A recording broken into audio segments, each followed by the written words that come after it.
একটা মেয়ে যদি চায় যে আমি আমার ইজ্জত ধরে রাখবো, কোন ছেলের ক্ষমতা নাই সেই ইজ্জত নষ্ট করে। এটাই সত্য কথা। আমার স্ত্রী কথাটা খুব জোরালো ভাবে আমাকে বলে, আমি যখন রাস্তায় হাঁটবো, আমি যদি চাই তাহলে কোনো মেয়ে কোনো ছেলে আমার কাছে ঘেঁষতে পারবে না, আমি সুযোগ দিলে তখন ঘেঁষতে পারবো।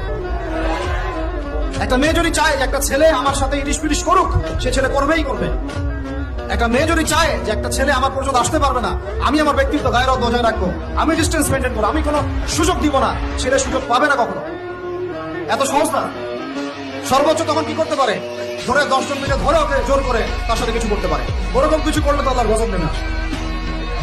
ওই যে সারা আলাইহিস সালামকে তুলে নিয়ে গিয়েছিলেন একটা বাদশা, মনে নেই আপনাদের? সারা আলাইহিস সালামকে একটা বাদশা এরকম উঠাই নিয়ে আসছে। আর সারা আলাইহিস সালাম সবচেয়ে সুন্দরী মেয়েদের একজন ছিলেন পৃথিবীর ইতিহাসে, ইব্রাহিম আলাইহিস সালামের স্ত্রী। তখন তিনি হাত বাড়াচ্ছে তার দিকে ধরার জন্য, আর সারা আলাইহিস সালাম তখন বলছে, দাঁড়ান, আমাকে 2 রাকাত নামাজ পড়তে